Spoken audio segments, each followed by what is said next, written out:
بسم الله الرحمن الرحيم. الحمد لله رب العالمين ولي الصالحين الذي يتولى عباده الصالحين، ثم الصلاة والسلام على رسول الله الأمين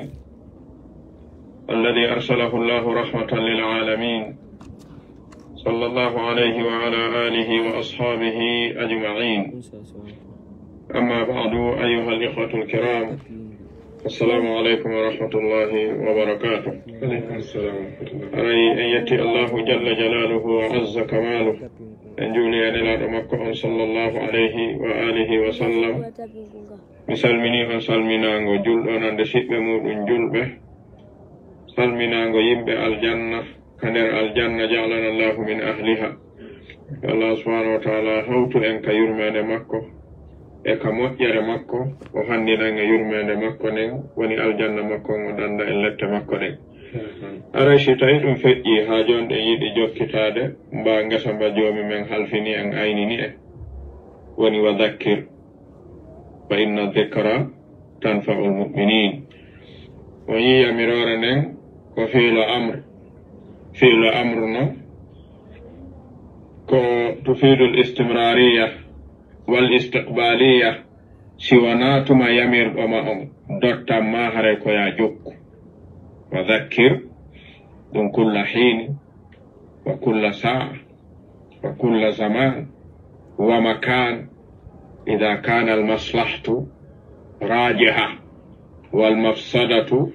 مرجوحة هري فذكر. أندينتين جومي من فدي نافير غوركو أندينتين تيكو. aray ko maako nelaɗon sallallahu alayhi wa alihi wa sallama gooto mo imamul bukhari filli ka sellunde maɓɓe min hadith abi hurairata radiyallahu anhu nanuɗen karamokojo gooto mo joomi men arkisi faamugol e laaɓugol ɗengal e waawugol yottingol ɓay ɗum koko joomi men bagorto jiyaaɗo okkimo okkatamo wona ko neɗɗo hendorto doole woni koko wiyete alfasahatu wal bayan wal balaga. laaɓugol ɗengal e waawugol yottingol ko faamoto no faamoro ɗum joomi men bagoray ɗum jiya ɗon handinaymo mum okka mo ko neema jeyaɗo e neemaji ɓurɗi mawnude. joni noon en heɗitike yewtere ɓe karamokoɓe ɗo tedduɓe laaɓuɓe ɗengal lugguɓe bindi marɓe faamu tawi konngol ngol hino findina ɓernde, konngol ngol hino hoyna ɓernde, konngol ngol hino nafa mo joomi men muyani nafitorgol. tawɗen noon ɓayri ɓe wi'ay moƴƴere nennitatake maratake. karamokoɓe salaf ɓe yewtay e piiji ɗiɗi. ɓe innay la tuakhira amala alyawmi ila gadin la tadri la alla gadan ya'ti wa anta mafqudu. ɓe innayta jaɓu eɓɓitude golle waɗeteɗe hande ɗen wi'a ko jango ɗe waɗete. a andano gasa jango nde no ara haray an a tawaka ɗo a yehino haray a yaadi e ko waɗete. la tuakhir amala alyawmi ila gadin. golle handeje ɗen nafayɗe hande ɗen wata maranɗe jango ha jango ara tawa an a yehi. ɓay janngo no waawma tawde, janngo no waawma ronkude tawde. nde ɗo toɓɓere hinde okka neɗɗo wi'e koko wiyete igtinamul fursa. si tawi golle hande ɗen a accataɗe ha janngo, golle janngo ɗen a accataɗe ha faɗɗi janngo, a naɓorta ko waɗete. ko waɗete kon a waɗay ha gasa siyaha. kono sa wi'i ko hande kon ko janngo, a wi ko jango kon ko faɗɗi jango, a wi ko faɗɗi jango kon ko faɗɗiti jango, no waawi ko eɓɓuɗa eɓɓa ara tawa yehino. karamo koɓɓen ɓe rentinay ɗum e gurnan jiyaɗo gurnan julɗo. ɓe wi kadi ka gandal ko non ɓe wi wal ilmu in talabtahu kathiru wal umru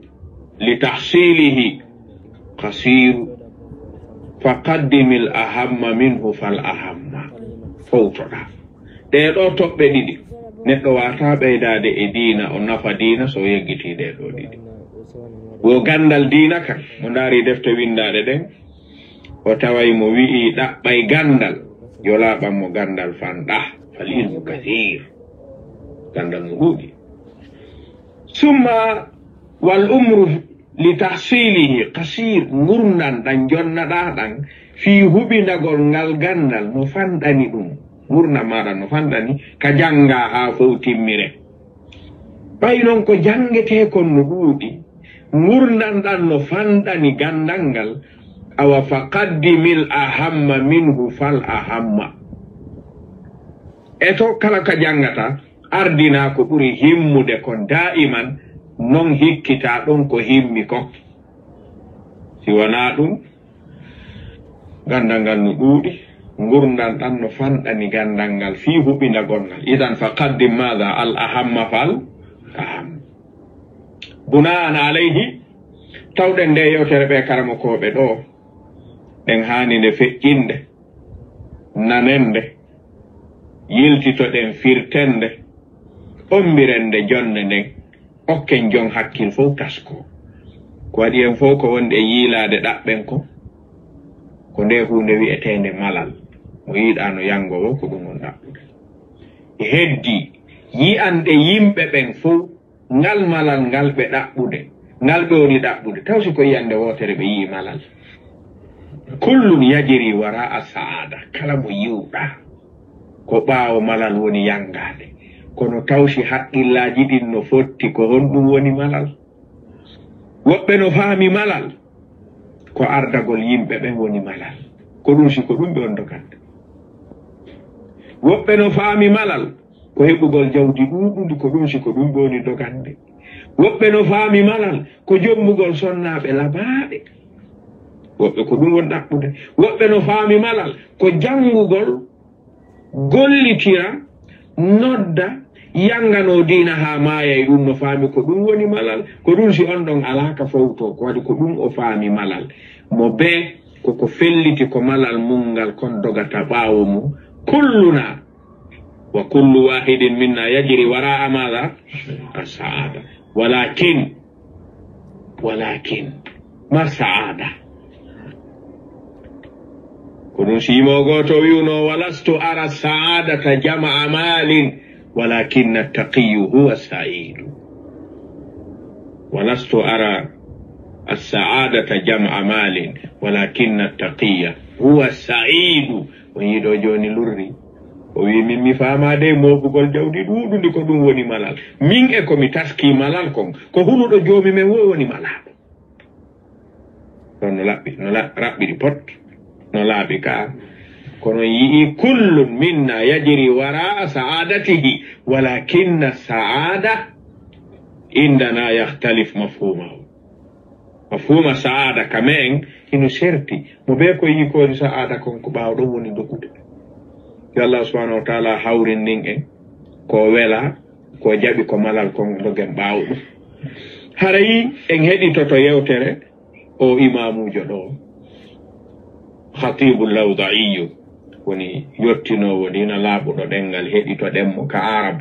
ha o joofina yiltitoɗen waɗen tarjama ɗum wano on no o wawata yaadirde koma kamata diinu tudanu aljaza'u min jinsil amal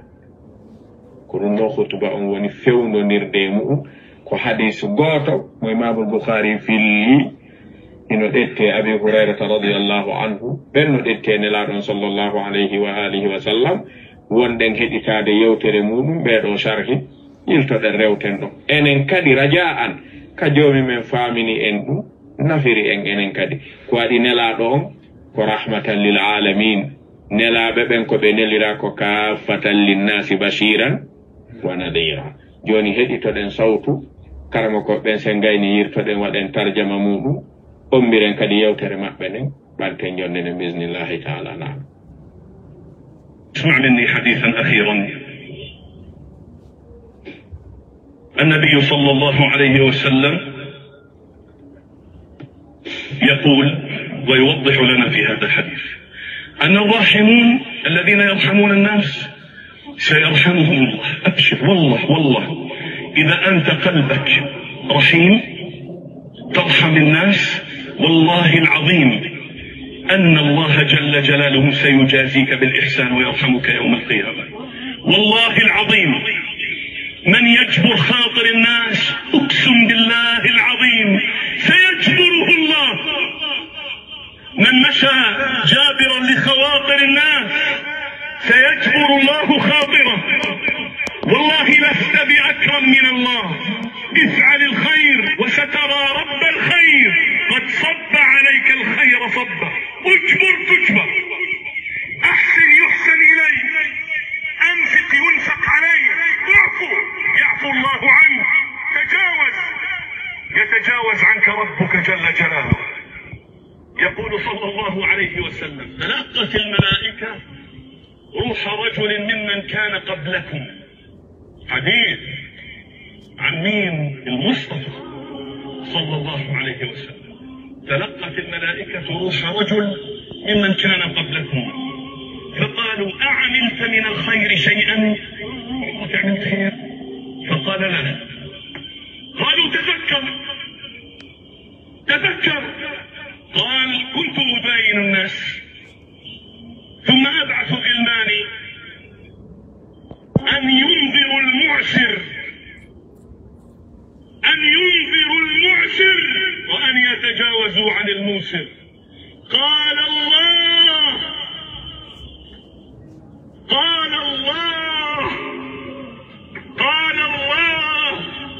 أنا أحق بذلك، تجاوزوا عن عبدي. إذا أنت كريم الله أكرم، وإذا أنت رحيم الله أرحم، وإذا أنت حليم الله أحلم، وإذا أنت تعطي الله سيعطيك وسيحفظ أبنائك من بعدك. طيب نغاسا هوتي سيدا يوتر إمام كامو كوجو Allah subhanahu wa ta'ala yobbe ko buri modjude njoddi be yewtude do yewtere yahayde e bernde be faala en hollude nelaɗo sallallahu alayhi wa alihi wa sallam be maaki hadith selluɗo wondema yawtunoɓe arto enen en arde ko enen woni khayru ummatin ukhrijat linnas be maaki yawtino e attiɓe en ɓe ɓurɗe moƴƴude yawtanaynoɓe yimɓe, accanaynoɓe yimɓe, muññantoɓe yimɓe, heɓuɓe aljanna e ɗen ɗon golle tun. Si enen en ronki ɗum tawi ko enen ɓuri moƴƴude, haray honto moƴƴere nde woni. Haray nde hettike, haray nde heddaki ko ɗum si karamokoɓe tarbiya ɓe wi'ay kullu shay'in a'taka إياه الله جل وعلا فهو طريق سعادتك في الدنيا والآخرة. كلا جومي من إتي جنوما كلا كوني لا والملل ما أدنى ما إلا كرما نضن هبوطن هدو أويلي تايدون واتا كمال كسيرنا كنون هدا كمالي رنا سيكو جاودي dawai malirede e mayri siko gannal dawai malirede maggal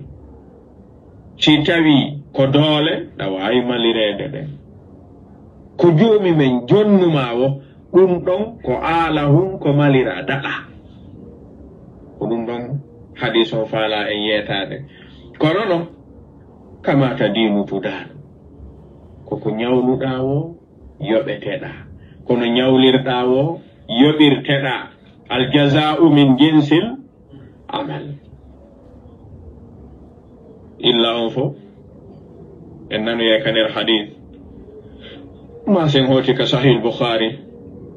wonnoɗo patronjo wonnoɗo gollodirde jiyaɓe allah subhanahu wa ta'ala ɓen so immini yahoɓe ɓen ko innata miɗo ñawliɓe kanko koyo waafu golle makko ɗen haade ko waafugol na yeeyugol a andi yeeyowo e waafo ko yaafo ɓuri joga waafowo ɓuri marde yurmede ɓe alaɓe ko ko waɗi ko arɗe ta yeeyoya artira ko ankon heɓa ko makon ɗo hay sa ala hoore manan kun a heɓay ka wuura e juuɗe o ko ɗum woni waafugol oɗo noon hari golle makko ɗen ko ɗum ko soodoy o waafa ko waafata kon kadi si datto on yoni ka o haldide waafiɓe ɓen ɗon o immina e sukaaɓe makko ɓen o inna yahane ñamale ko ñawlirno ɗen kon ko piiji ɗiɗi mi acciri on jawdinin ko min jeyna on taw sonkango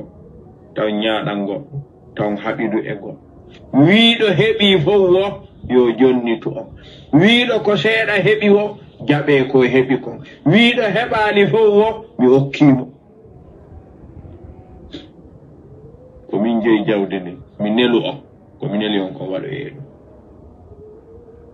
ko ɗo heɓi malal kanko ɗo ko ɗo heɓi aljanna ko jommen jonnuma o ahi aljanna no ɗo damal no udditiɗo sa udditiɗo ɗon tun a naata e tun on mbaa ala ka rewanu kaw jonnuma ɗon ko ɗon kono si tawi noon ɗum famaka a faami ko karama koɓɓen tun natoyta aljanna haray a tardi a faami ko lamɓe ɓen tun natoyta aljanna haray a tardi ko joomi men jonnuma o ɗa wawi heɓude ɗon laawol aljanna ko waɗi ka moƴƴiɗa e jiyaɓe joomi meɗen ɓen o yo laaɓane joomi men moƴƴoto e maɗa a heɓali ka natira aljanna o inna la'alla allaha an yatajawaza anna komi woni waɗirde ɗum ko tanƴinagol ka joomi men yaafano yi e sen yaafani ke jiyaɓe makko ɓe o maayi tun joomi men waɗani ɗum awa ko jonna ɗen wono heƴa ɗon ka heɓen ɗon mala karamo kojo mo wi isma minni hadithan akhiran heɗito ɗo yewtere nde mi sakkitorto gaynirde ko hutuba juma ɓe onno wadde والنبي صلى الله عليه وآله وسلم يقول بماك ويوضح لنا في هذا الحديث بفنينا ننجو ماكو يوني ماكو دلو وانما أن الراحمون حديث النمو بدوك شرح حديثه أن الراحمون يرمتابب إجيابب الذين يرحمون الناس ونب يرمن دي جيابب يمبب سيرحمهم الله yo laaɓare siinu tanfis joomi men yurmino yeyɓe ɗayini yo joomi men yurmino hi soru sengole yurminowo jiyaɓe makko ɓe so yarhamuhumullah ɓe wiɗon abshir welto wata suno wata hulitu wallahi ɓe wondiri ɓe tentini wo ida anta si tawi an a etike ha tawi kalbuka ɓernde maɗa nden rahimun ko nde yurmetene jiyaɓe ɓen ko joomi men tagi kon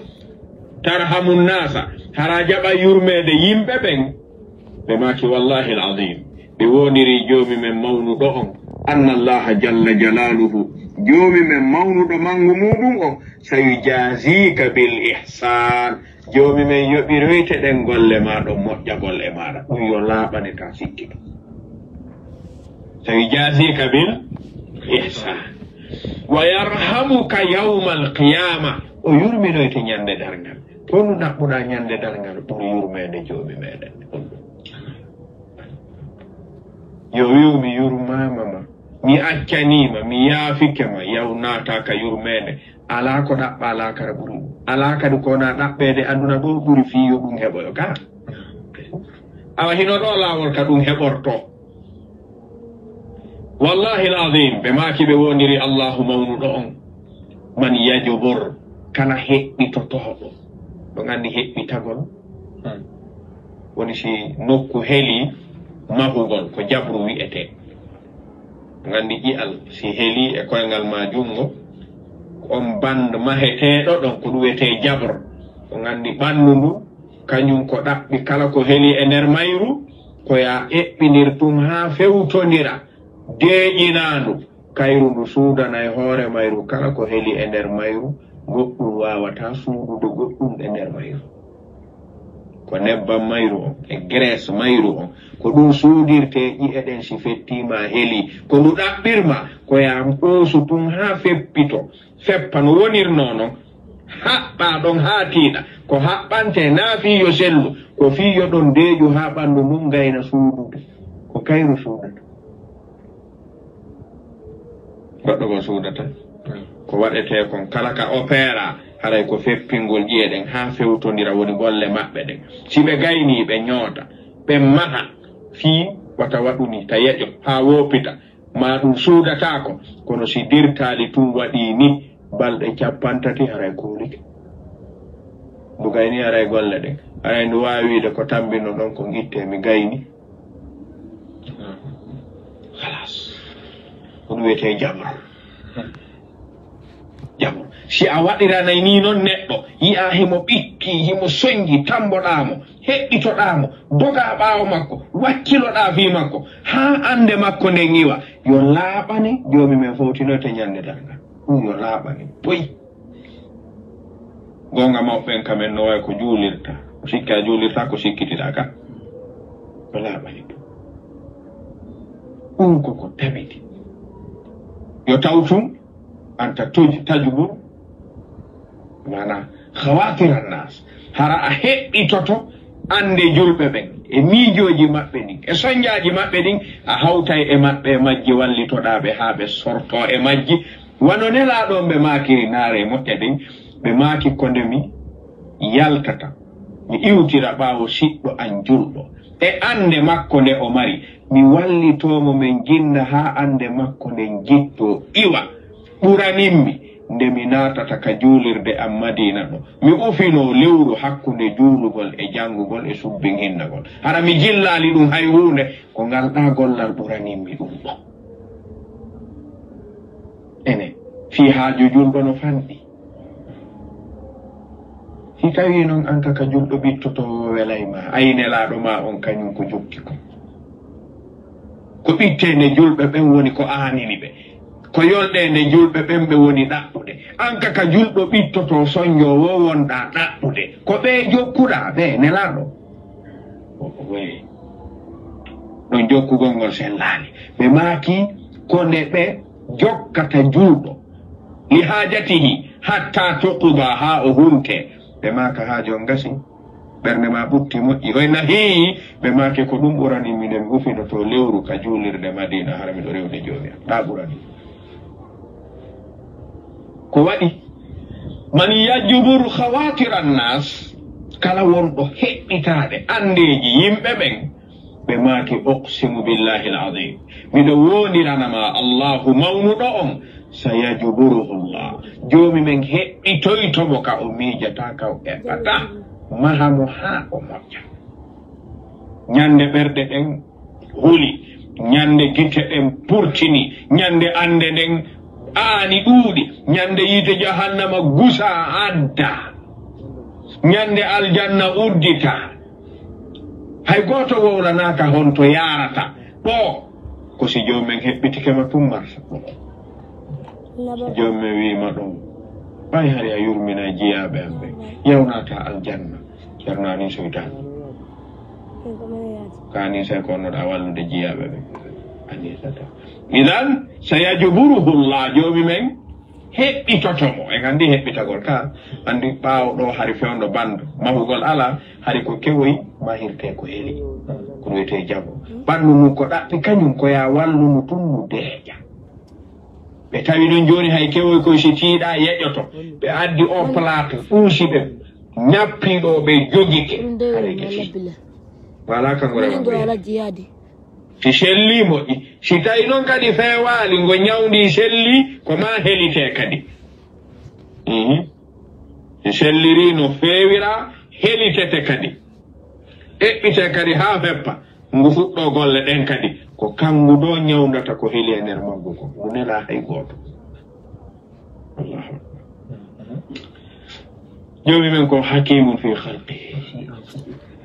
en yii ko ɗum so wi wa fil ardi ayatun lil muqinin wa fi anfusikum afala tubsirun idan sayajburuhu llah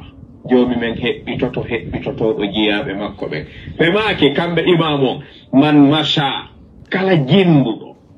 jabiran li khawatiri nnas hara ko woni ɗaɓɓude ko uddugol jolɗe maɓɓe ɗen jeeƴina haqqillaji maɓɓe ɗin ɓuttina ɓerɗe maɓɓe ɗen sayajburullahu khatirahu joomi men ɓuttinay tum ɓerɗe makko e miijo makko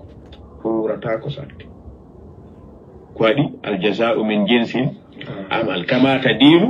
tuda ɓe maki wallah yo laaɓane an jiyaɗo allah lasta bi akrama min allah allahu akbar yo laaɓani poyi kala ko wawuɗa waɗande jiyaɓe joomi meɗen ɓen yo laaɓani a wawa waɗude ɓurɗa joomi men ko wawuɗa wadde wo mo ɓurma wawude wadde moƴƴere jiyaɓe ɓen ko waɗuɗa wo sa waɗi sappo ko ɗo haɗuɗa so waɗi wulure haray o waɗani hunde e ko jeyi ko o ittani hunde nelaɗo ɓe maki gila joomi men tagi tagore nden addi ka dow leydi ɗo himo dépensude no ñaamede no yarede ha hande ka magasin ji nemaji makko i waali ton ko tuggande meselal ɓuytata e maayo taw